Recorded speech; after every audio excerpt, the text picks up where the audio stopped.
आप सभी साधकों को हमारा नमस्कार। हम अंदर से न जाने कुछ खोजते रहते हैं। संतोष हमारे अंदर नहीं और कोई भी चीज़ बर्दाश्त करने की हमारे अंदर शक्ति नहीं है। सो ये जान लेना चाहिए कि हमारे अंदर ये असंतोष, ये तकलीफ़ें, ये परेशानियाँ, चिंता, ये क्यों है? इसका कारण हमारा मन है। और ये जो मन जिसे हम कहते हैं, ये हमने ही बनाई हुई एक संस्था है। ये संस्था हमने दो प्रतिक्रियाओं से बनाई है। एक तो हमारे अंदर जब अहंकार हो जाता है तो उस अहंकार के कारण हम प्रतिक्रिया करते हैं। कोई हमारा अपमान करे या किसी पर हमें गुस्सा हो या हम किसी को नाश करना चाहें, इस सब चीज़ों से एक हमारे अंदर विचारों का बड़ा भारी तूफान उठ जाता है और उसी के बुलबुले तैयार हो जाते हैं। और दूसरी तरफ हमारी प्रतिक्रिया होती है वो हमारे संस्कारों से। सुसंस्कार कम है, कुसंस्कार ज़्यादा। उन संस्कारों के कारण भी हमारे अंदर प्रतिक्रिया स्वरूप अनेक विचार इकट्ठे हो जाते हैं और ये सारे विचार इकट्ठे होकर एक मन नाम की संस्था हमारे अंदर बना देती है और उसी के सहारे हम चलते हैं, उसी की हम गुलामी करते हैं। जिस प्रकार अब हमने घड़ी बनाई और हम घड़ी की गुलामी करते हैं। हम घड़ी की गुलामी करते हैं और उस गुलामी के सहारे हम बंधे चले जाते हैं। हमने कंप्यूटर बनाया, अब उसकी गुलामी करते हैं। इसी प्रकार हमने ये मन बनाया है और इसी की हम गुलामी करते हैं। अब इस गुलामी में हम समझ नहीं पाते कि जो असलियत है, जो वास्तविकता है, जो रियलिटी है, उससे हम दूर रह जाते हैं। इसी तरह से इस मन से परे जाना चाहिए। जब तक हम इस मन से परे नहीं जाएंगे तब तक हमारे अंदर, मन के अंदर किसी भी प्रकार की शांति प्रस्थापित नहीं हो सकती। और उसके लिए परमपिता परमेश्वर ने हमारे अंदर एक कुंडलिनी नाम की शक्ति रखी है, जिसकी जागृति से हम उस मन को लांघ कर और चारों तरफ व्यापी हुई इस परमात्मा की शक्ति से एकाकारिता प्राप्त कर सकते हैं।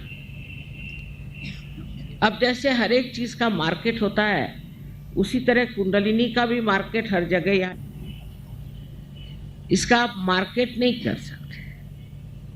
ये एक जीवंत क्रिया है, इसे आप बेच नहीं सकते।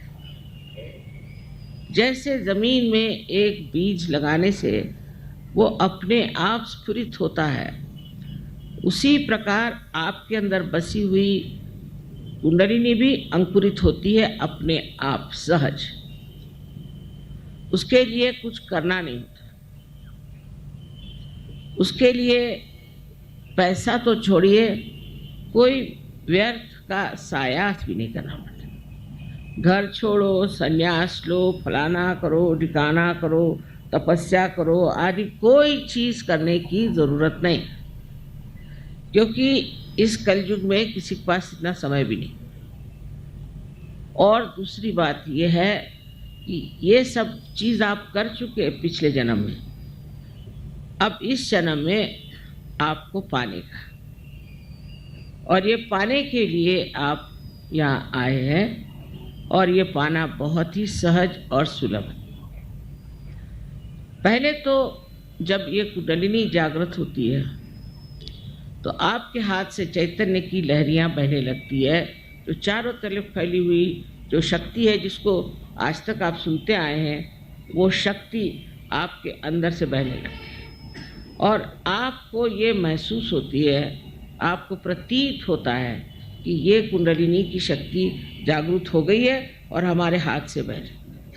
और जब ये शक्ति आपके हाथ से बहने लगती है तो आप वास्तविक में शक्तिशाली होते हैं। कोई पैसे से या मगरूरी से शक्तिशाली नहीं होता। शक्तिशाली होता है ये अंदर की शक्ति से, और ये अंदर की शक्ति जब तक हमारे अंदर जागृत नहीं होगी, हम कभी शक्तिशाली समर्थ नहीं हो सकते। अब ये शक्ति आप सबके अंदर है और इस शक्ति का लाभ उठाना यह आपका आज का परम कर्तव्य है। अगर आपने इसका लाभ नहीं उठाया तो इसका जो कुछ भी मूलभूत सवाल होगा वो ये कि क्यों नहीं उठाया आपने, क्योंकि ये आवश्यक है। हर एक धर्म में बताया है कि तुम्हारा फिर से जन्म होना चाहिए। वो जन्म जिसे हम पुनरुज्जीवन कहते हैं, जिसे हम आत्म साक्षात्कार कहते हैं, उसे प्राप्त करना चाहिए। पर उसे लोग अगर सोचें कि काली विद्या से प्राप्त करें तो वो बड़ी गलतफहमी में है।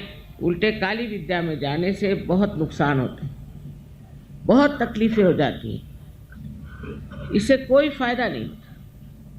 उल्टे आपके पैसे चले जाते हैं और आपको कोई न कोई बीमारियां लग जाती हैं।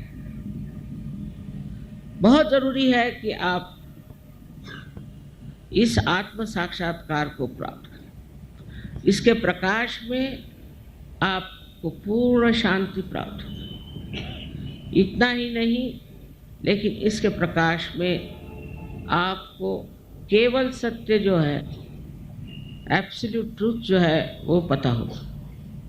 आपके उंगलियों पर आप जान सकें। सहयोग से हजारों लोगों की तंदुरुस्ती ठीक हो गई। बहुत सारी बीमारियां भाग खड़ी हुई।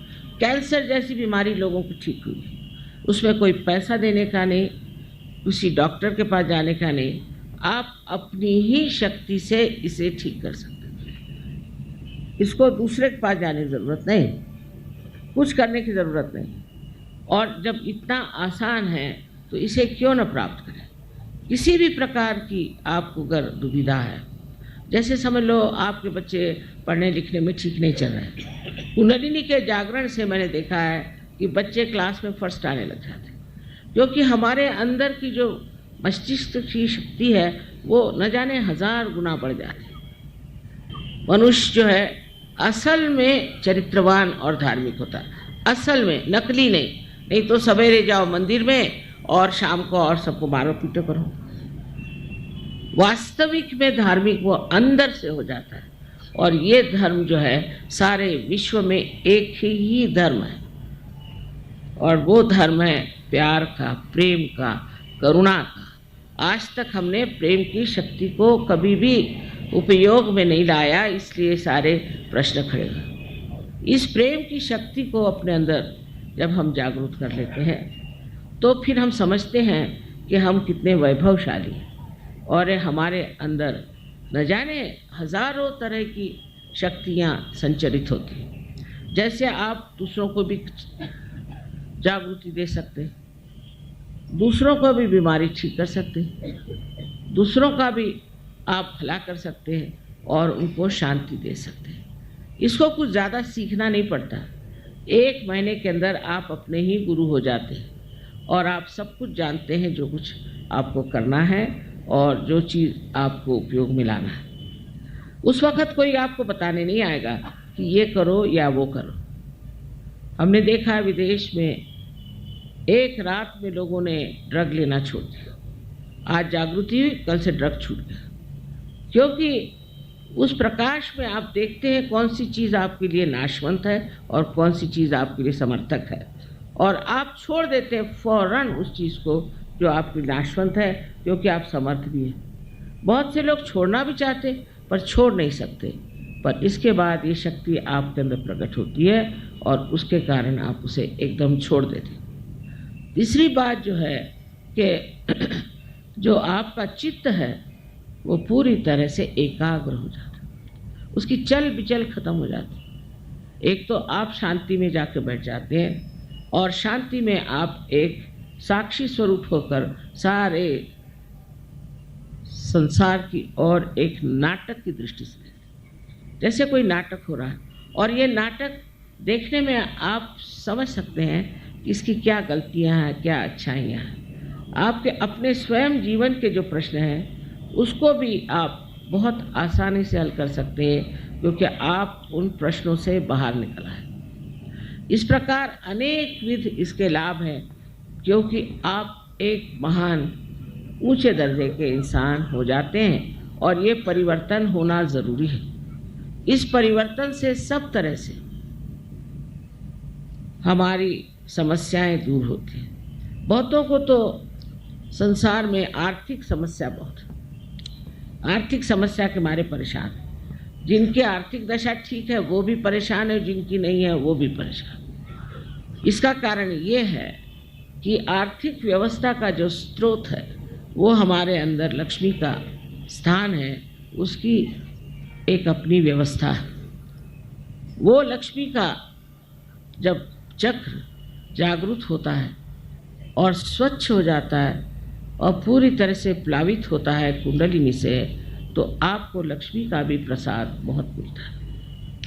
अनेक तरह के इस तरह के जो कार्य हैं अलग अलग चक्रों पे कार्य करते हैं और उस चक्रों पे वो आपको पूरी तरह से एक संपूर्ण व्यक्तित्व दे देते हैं। इस चीज़ को देखते हुए आपको समझ लेना चाहिए कि ये मौका कितना पवित्रपूर्ण है और कितना इसमें महत्व है कि इस बार आपको आत्म साक्षात्कार लेने से चूकना नहीं चाहिए। सबसे पहली चीज़ है इसे प्राप्त करें और इसे प्राप्त करके आपको जो लाभ होगा वो अनेक होगा। आपका चित्त स्वयं जहाँ जाएगा वहीं कार्यान्वित होगा। बड़े आश्चर्य की बात है कि लोगों को विश्वास ही नहीं होता, उनको अपने ही ऊपर विश्वास नहीं कि हम ये सब कर सकते हैं। अगर अपने ऊपर ज़रा सा भी विश्वास हो तो ये कार्य पूर्णतया हो सकता है।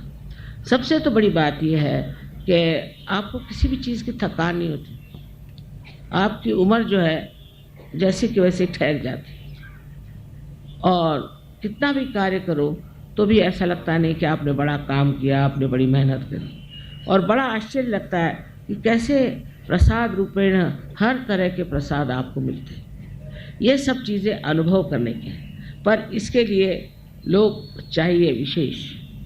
ये इसको कहते हैं, मराठी में हमारे कहते हैं पाहिजे जातीचे, उसकी जात होनी चाहिए। इससे ब्राह्मण मुसलमान हिंदू से कुछ नहीं होता, शूद्र से कुछ नहीं होता। अंदर से जिस आदमी में ये जात होगी, जिसमें ये समझ होगी, ताकत होगी, वही इसे संभाल पाता है और इसमें उतरता है। पर हमने तो देखा कि सर्वसाधारण लोग भी सहयोग में उतर जाते हैं। देहातों में भी सहयोग बहुत फैल गया है, हर जगह फैल गया है। हिंदुस्तान में तो बहुत है, पर कहीं अधिक आप देखिए रशिया में, ऑस्ट्रिया में, हर जगह सहयोग फैल गया। तो इस प्रकार आप लोगों को भी इसे प्राप्त करना चाहिए। इसके लिए आपको पैसा वैसा कुछ देने का नहीं, क्योंकि ये जीवंत क्रिया है आपकी उत्क्रांति के। आज आप इंसान बने, इंसान से आपको अब आत्मा स्वरूप होना है। यही सत्य है कि आप ये शरीर, मन, अहंकार, भावनाएं आदि उपाधि नहीं, किंतु आप साक्षात शुद्ध स्वरूप आत्मा है। उस आत्मा स्वरूप में आपको उतरना है। और दूसरा सत्य है कि चारों तरफ फैली हुई ये परमात्मा की प्रेम शक्ति है, हमारे लिए लालायित है कि हमारी कुंडलिनी जागृत हो और हमारी एकाकारिता उस प्रेम शक्ति से हो। ये कहने को तो बहुत है और उतना समय नहीं है, लेकिन मैं आपसे इतनी विनती करूँगी कि जिन लोगों को आज जागृति हो जाए उनको ये सोचना चाहिए कि वो अंकुरित हो गए, और अगर इसके वृक्ष बनाने हैं तो आपको थोड़ा सा समय देना होगा, अपनी ओर देखना होगा, और उसके बाद आप देखिए कि आप कहाँ से कहाँ पहुँच जाए। थोड़ा सा समय, थोड़ा सा अपने लिए भी निकालना चाहिए। और उसके लिए हमारे यहाँ बहुत अच्छे सेंटर्स हैं, आप वहाँ जा सकते हैं। वहाँ भी कोई पैसा ऐसा देने का नहीं, कुछ पैसा नहीं।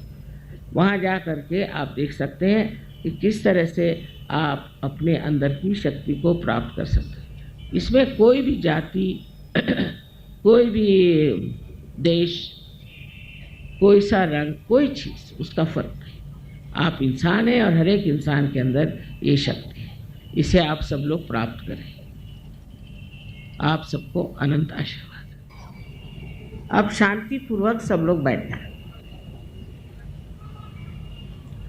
और सब लोग मन में विश्वास रखें कि आप सबकी जागृति आज इस वक्त होने वाली है।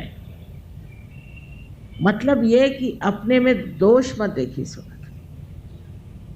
कोई लोग सोचने लगते हैं मेरी कैसी जागृत होगी, मैंने ये पाप किया, मैंने वो पाप किया, और बताने वाले भी बताते रहते हैं कि तुमने ये पूर्व जन्म में कर्म करे, वो पूर्व जन्म में कर्म करे, उसके लिए इतना पैसा दो। ऐसी बेकार बकवास करते हैं लोग।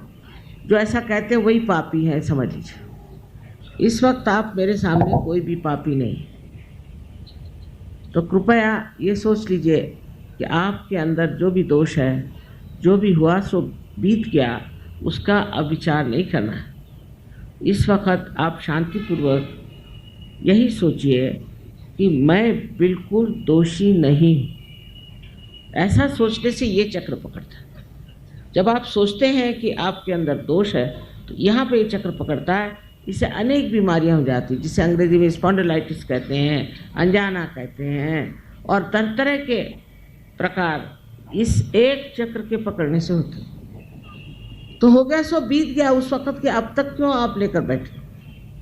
इस वक्त गलती उस वक्त ठीक करना चाहिए। तो अपने को कृपया माफ़ कर दीजिए। और दूसरे ये कि सबको आप एक तरह से, पूरी तरह से माफ़ कर दीजिए। उनके बारे में सोचना भी गलत है, क्योंकि उससे भी सर दर्द होता है। अब ये बात सोचिए कि आप माफ़ करें या नहीं करें। आप करते क्या हैं? कुछ तो नहीं करते। क्या करते हैं आप? कुछ नहीं करते। लेकिन जब आप माफ़ नहीं करते तो अपने को छलते हैं, सताते हैं उन लोगों के लिए जिन्होंने आपको सताया। इसलिए आप पूरे मन से इन सब को माफ़ कर दीजिए एक साथ। उसमें उनके बारे में सोचने की भी ज़रूरत है। बाकी आप लोग तो एक बड़े पवित्र देश में रह रहे हैं, तो अपने इस धरती माता की पवित्रता को देखते हुए और उसका अंदाज रखते हुए आप लोग कृपया दोनों हाथ मेरी ओर इस तरह से करें। सब लोग थोड़ा ऊपर इस तरह से, दोनों हाथ इस तरह से, क्योंकि ये जो 5 उंगलियां हैं और 6 और 7 और 5, 6 और 7 ये हमारे चक्रों के संकेत हैं। और डॉक्टरी में इसमें इनको सिंपैथेटिक नर्वस सिस्टम के एंडिंग्स माने जाते हैं। तो आप हाथ इस तरह से रखें। इस तरह से हाथ रखने पर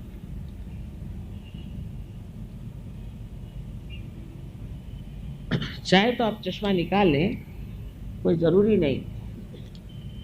अब आप मेरी ओर राइट हैंड रखें इस तरह से और सर झुका लें और ये देखें कि ब्रह्मरंध्र से, जिसे कि हम तालू कहते हैं, जो कि एक स्निग्ध सा हिस्सा हमारे सर में बचपन में होता है, उसके ऊपर अधांध्र अपना लेफ्ट हैंड रखें, सर झुका के देखिए और देखिए कि आप ही के अंदर से कुछ ठंडी या गर्म हवा जैसी चैतन्य की लहरियां आ रही हैं क्या? देखिए, आदि शंकराचार्य ने कहा था इसका वर्णन सलीलम सलीलम, ठंडी ठंडी हवा।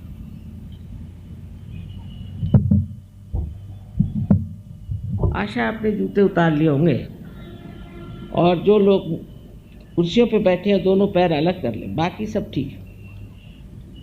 अब देखिए आ रहा है क्या चैतन्य का प्रवाह? आप ही के सर से आ रहा है क्या? आप शंका मत करिए, ठंडा या गर्म। अगर गर्म है तो इसका मतलब है कि आपने अपने को क्षमा नहीं की या दूसरों को क्षमा नहीं की, तो अभी कृपया आप क्षमा करिए।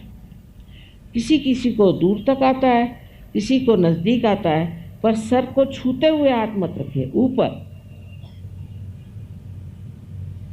अब आप लेफ्ट हैंड मेरी ओर, और फिर से सर झुका के राइट हैंड से देखें कि आपके तालू भाग से कुछ ठंडी या गरम गरम हवा आ रही है। मुझे तो लगता है, बहुतों को ये लगता है कि आप दोषी हैं, इसलिए भी गरम हवा आ रही है। कृपया ये सोचना बंद करिए।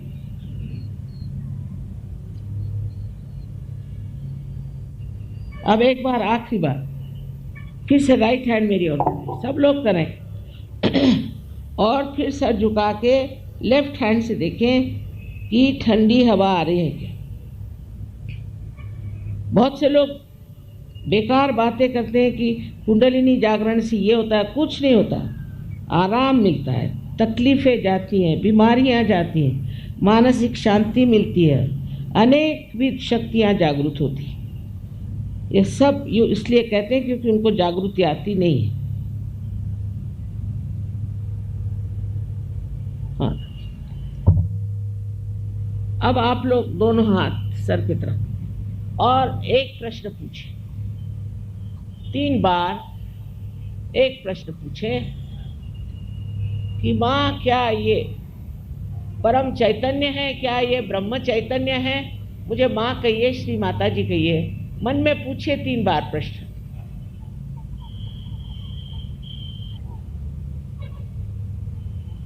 अब हाथ नीचे ले लीजिए। अब दोनों हाथ मेरी ओर करके इस तरह से, और मेरी ओर देखें और सोचिए नहीं। मेरी ओर देखिए और सोचिए नहीं। किसी किसी को नीचे से हवा आ रही हो तो वो नीचे से उठा के ऊपर ले जा सकते हैं, इस तरह से 2-3 बार करने से ऊपर आ जाएगा। मेरी ओर देखें। विचार से परे, माने विचार न करें, वो कर सकते हैं। इस तरह से आप अपने मन से परे उठते हैं और आपके अंदर निर्विचार समाधि स्थापित हो गई। कितने जल्दी हो गई, इसका कारण है ये कलयुग का जोर। हर चीज़ यहाँ जल्दी होती है।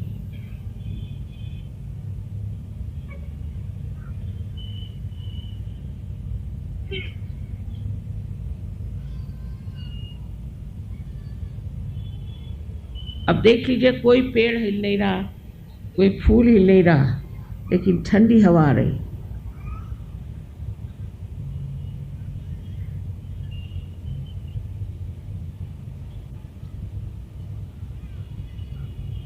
पर जो चीज़ आसानी से मिलती है उसका महत्व हम लोग समझते नहीं। इसलिए अब आप अंकुरित हो गए और इस अंकुर का आपको वृक्ष बनाना ही पड़ेगा। यह आपका कर्तव्य है अपने प्रति। और जब ये बनेगा तो आप भी हज़ारों को ठीक कर सकते हैं, यहाँ की दुर्दशा ठीक कर सकते हैं, सब में परिवर्तन ला सकते हैं। ये आपकी जिम्मेदारी हो जाती है।